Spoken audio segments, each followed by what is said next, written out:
মধ্যপ্রাচ্য বিশ্বের সবচেয়ে সংবেদনশীল অঞ্চলগুলোর একটি। এই অঞ্চলে যুদ্ধ বা অস্থিরতা মানেই শুধু স্থানীয় সংকট নয়, এর ঢেউ লাগে পুরো বিশ্বের অর্থনীতিতে।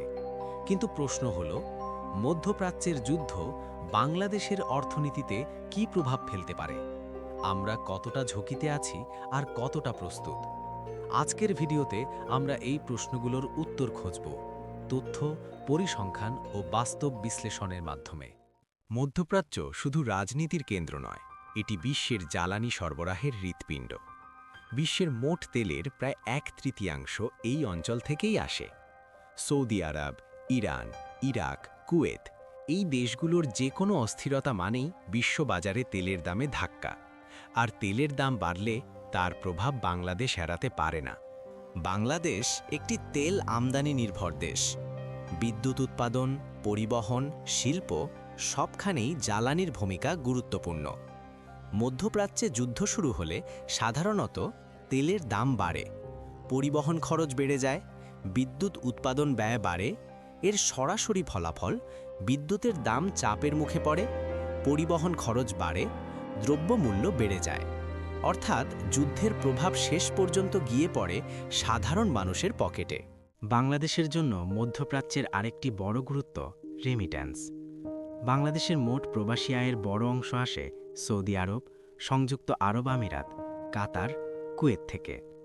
যুদ্ধ বা অস্থিরতা বাড়লে প্রবাসীদের চাকরি ঝুঁকিতে পড়তে পারে, নতুন কর্মসংস্থান কমে যেতে পারে, রেমিট্যান্স প্রবাহে ধাক্কা আসতে পারে। রেমিট্যান্স কমে গেলে বৈদেশিক মুদ্রার রিজার্ভ চাপের মুখে পড়ে, ডলারের দাম বাড়তে পারে, আমদানি ব্যয় আরও বেড়ে যায়। এটি একটি চেইন রিঅ্যাকশন। মধ্যপ্রাচ্য যুদ্ধ মানে শুধু তেল নয়, এর সঙ্গে জড়িত আছে সমুদ্রপথ ও লজিস্টিক্স।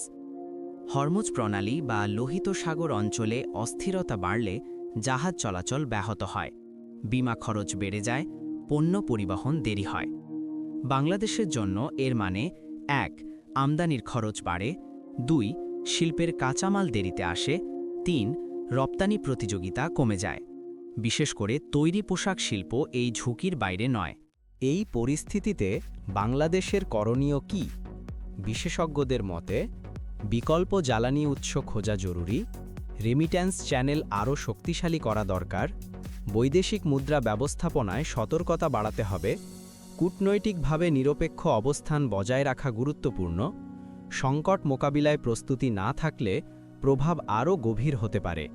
এই সংকটের সময় সাধারণ মানুষের জন্য হঠাৎ আতঙ্কিত সিদ্ধান্ত না নেওয়া, গুজব এড়িয়ে চলা, অর্থনৈতিক পরিকল্পনায় সতর্ক হওয়া জরুরি। কারণ বৈশ্বিক সংকট দীর্ঘমেয়াদী এলেও সচেতনতা অনেক ক্ষতি কমাতে পারে। মধ্যপ্রাচ্যের যুদ্ধ শুধু দূরের কোনো ঘটনা নয়, এর প্রভাব আমাদের দৈনন্দিন জীবনের সঙ্গে ওতপ্রোতভাবে জড়িত। বাংলাদেশ কতটা প্রস্তুত সেটাই নির্ধারণ করবে এই সংকট আমাদের জন্য কতটা কঠিন হবে। আপনার কি মনে হয়, এই পরিস্থিতিতে বাংলাদেশের সবচেয়ে বড় ঝুঁকি কোনটি? কমেন্টে আপনার মতামত জানান। ভিডিও ভালো লাগলে লাইক দিন আর বাংলা নিউজ ডিকোড সাবস্ক্রাইব করতে ভুলবেন না।